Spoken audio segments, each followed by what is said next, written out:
Hello everyone, स्वागत है आपका हमारे चैनल लाइफलाइंस ब्लॉग में। तो अभी हम मौजूद हैं एमपीएल ग्राउंड पर और हमें लगी है बहुत ज़ोर की भूख। तो आप भी हमारे साथ आखिरी तक बने रहिए। चलिए दोस्तों, शुरू करते हैं आज का मज़ेदार ब्लॉग। तो फिर हम भी निकल गए अपने एरिया से होते हुए चौपाटी की तरफ। रास्ते में हर तरफ का नज़ारा देखते हुए सफ़र का पूरा मज़ा लेते रहे। फिर आखिरकार हम चौपाटी पहुंच ही गए। वहां का साफ सुथरा माहौल देखकर हम भी हैरान रह गए।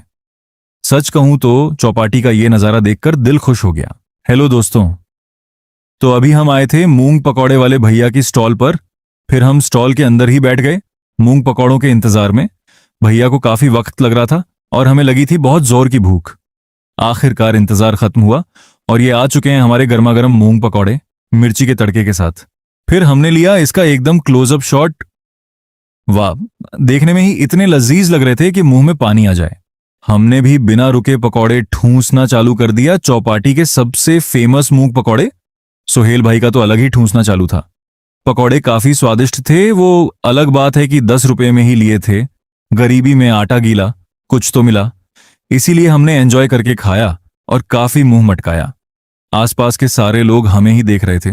फिर सोहेल भाई बोले, बाजू में तो कोई है ही नहीं। खुश हो गया। फिर हम रुके इस स्टॉल पर। यहाँ चना, पोहा, डोसा, सांभर, बड़ा, इडली, छोला सब कुछ मौजूद था। इधर हमारा भाई सोहेल एक्टिवा को लॉक कर रहा था। फिर हमें बाजू में ही एक फूड शॉप दिखाई दी जहां लस्सी बादाम शेक उपलब्ध था। भाई की शॉप देख के दिल खुश हो गया। यहाँ काजू शेक, फालूदा, आइसक्रीम, कुल्फी सब कुछ अवेलेबल था। ओ माय गॉड, ये लड़की तो हमें ही देख रही थी। दिल खुश हो गया भाई।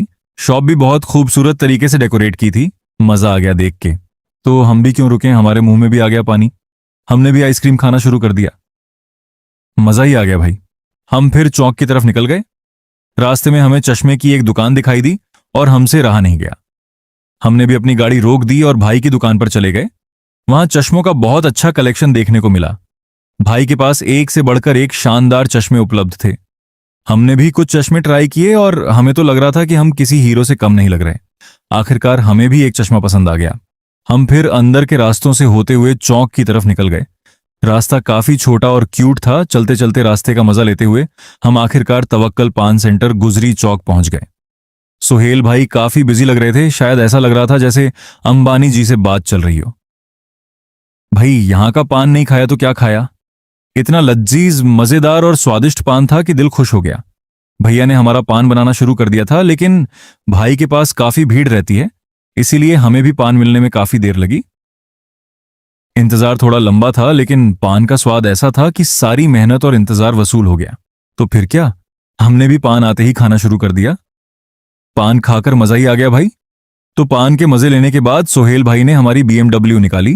फिर हम भी बाजार की तरफ निकल पड़े रफीक भाई से मिलने, जो कि हमारे मामू हैं। तो हम आ चुके थे रफीक भाई की केले की दुकान पे। ओ माय गॉड, वो तो मुरमुरे फुटाने खाते बैठे थे। फिर उनको रहम आ गया तो हमको भी दे दिया। फिर बोलने लगे, कल नाग पंचमी है तो फुटाने नहीं खाते। हमने बोले, हम भी नाग से कम हैं क्या।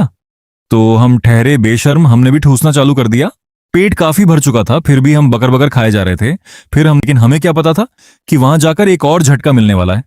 जैसे ही घर पहुंचे हमारे हाथ में पोहा थमा दिया गया। आज तो लग रहा था कि पेट ही फट जाएगा, क्योंकि पेट पहले से ही पूरा भर चुका था। सोहेल भाई तो जैसे अपनी होने वाली वाइफ के साथ बिजी हैं। चुड़ैल भाभी भी मस्त थीं, जैसे जन्नत की हूर। बार बार वीडियो कॉल आ रही थी। फिर आई हमारे हाथ में चाय। ये तो हमारे साथ पूरा मौय मौय हो गया। मजबूरी में हमें चाय भी पीनी पड़ी। उसके बाद हमें वहां से निकलना ही सही लगा। फिर मैंने गाड़ी स्टार्ट की और तुरंत निकल पड़ा नरखेड़ की तरफ। अगर आपको हमारा व्लॉग पसंद आया हो तो लाइफलाइन व्लॉग चैनल को लाइक, शेयर और सब्सक्राइब जरूर करें। मिलते हैं फिर अगले व्लॉग में। दुआओं में याद रखना। अल्लाह हाफिज।